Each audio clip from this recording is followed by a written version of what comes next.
Hello everyone.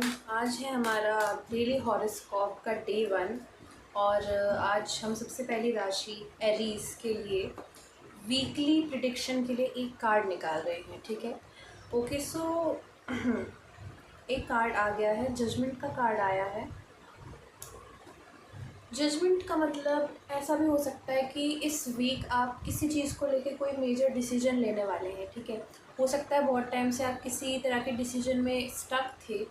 ठीक है, आप समझ नहीं पा रहे थे कि आपको क्या करना है, बट इस वीक हो सकता है कि आप कोई भी मेजर डिसीजन लो। ठीक है, या जैसे मान लीजिए किसी भी तरह का कोई काम था जो आप बहुत टाइम से टाल रहे हैं या किसी कारण से वो डिले हो रहा है, तो हो सकता है इस वीक वो काम हो जाए। और ऐसा भी कह सकते हैं कि इस वीक जो आपका माइंडसेट है वो शायद पहले से थोड़ा सा चेंज हो जाए।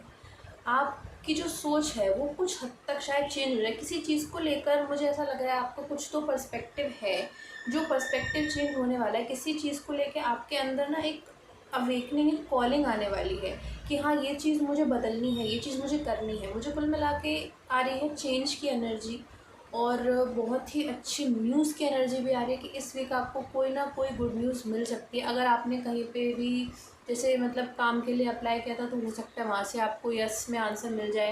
या मान लो अगर आप ऑलरेडी कहीं काम कर रहे हो, तो उधर आपकी सैलरी या जो पे है वो आपके मन मुताबिक हो जाए।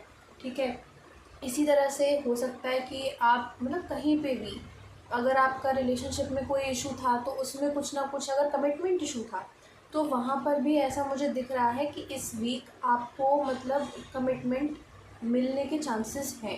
ऐसा हो सकता है कि जिस इंसान के साथ आप रिलेशन में हो वो इस वीक आपसे आके बात करे, या फिर आपको एक ना सडन अर्ज फील हो उनसे बात करने की, और ऐसा लगे कि नहीं, मुझे अब सब कुछ क्लियर करना है।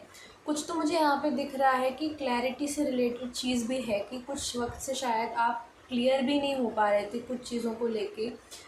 जैसे कि कई बार ऐसा हो जाता है कि रिलेशनशिप के दौरान इंसान कभी कभी डिफरेंट बिहेव करने लगता है, तो उस टाइम हम समझ नहीं पाते कि क्या डिसीजन लें, या क्या उनसे पूछना चाहिए कुछ या नहीं पूछना चाहिए। कुल मिला के जो भी स्टकनेस थी, जो भी स्टैग्नेशन था किसी भी तरह का, जहाँ अगर बातचीत कम थी या फिर मिसअंडरस्टैंडिंग्स थी, तो वो चीज़ अब टूटने वाली है, वो बदलने वाली है, रीबर्थ होने वाला है। ठीक है, या तो आपका खुद का एक नया माइंडसेट बनेगा जैसा कि मैंने कहा, या फिर आपका जो रिलेशनशिप स्टेटस था अभी तक, अगर आप सिंगल हैं तो हो सकता है कि आपको जो मतलब कोई भी अगर मान लीजिए पसंद है, तो आप उसे अप्रोच करें या वो आपको अप्रोच करें। दोनों चीज़ें हो सकती हैं। ठीक है, और दोनों ही चीज़ें पॉजिटिव वे